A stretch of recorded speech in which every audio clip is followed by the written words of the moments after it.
This is Roger Hibbert and his wife, beautiful wife, Elizabeth.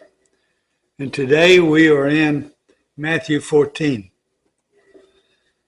At that time, Herod the Tetrarch heard about the fame of Jesus, and he said to his servants, "This is John the Baptist.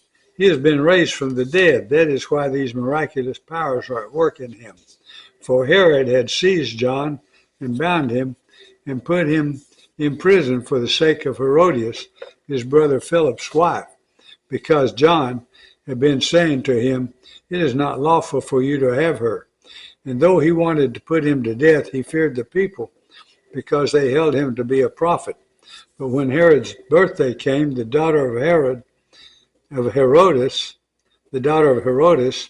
danced before the company and pleased Herod, so that he promised with an oath to give her whatever she might ask. Prompted by her mother, she said, "Give me the head of John the Baptist here on a platter." And the king was sorry, but because of his oaths and his guests, he commanded it to be given. He sent and had John beheaded in the prison, and his head was brought on a platter and given to the girl. And she brought it to her mother, and his disciples came and took the body and buried it, and they went and told Jesus. Now when Jesus heard this, he withdrew from there in a boat to a desolate place by himself.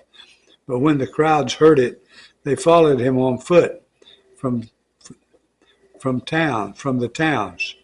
When he went ashore, he saw a great crowd, and he had compassion on them and healed their sick. Now when it was evening, the disciples came to him and said, "This is a desolate place, and the day is now over. Send the crowds away to go into the villages and buy food for themselves." But Jesus said, "They need not go away. You give them something to eat." They said to him, "We have only 5 loaves here and 2 fish. And he said, "Bring them here to me." Then he ordered the crowds to sit down on the grass. And taking the 5 loaves and the 2 fish, he looked up to heaven and said a blessing. Then he broke the loaves and gave them to the disciples, and the disciples gave them to the crowds. And they all ate and were satisfied.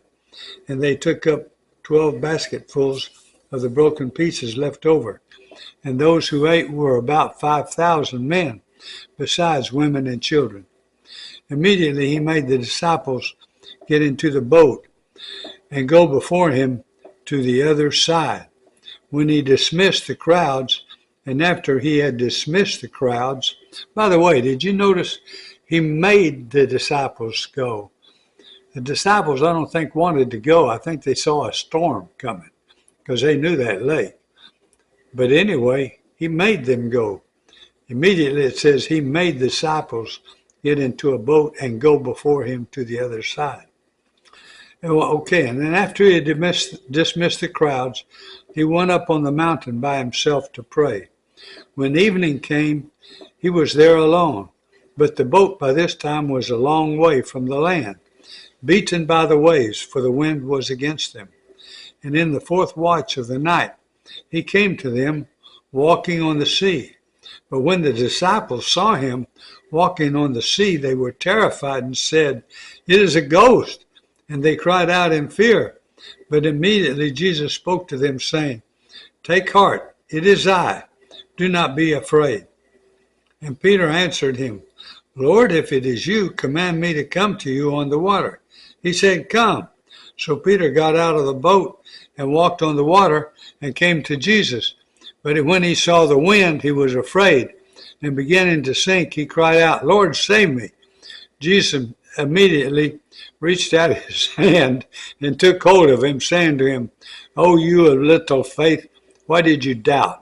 And when they got into the boat, the wind ceased, and those in the boat worshipped him, saying, "Truly, you are the Son of God."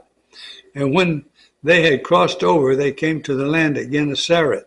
And when the men of that place recognized him, they sent around to all that region and brought to him all who were sick, and implored him that they might only touch the fringe of his garment.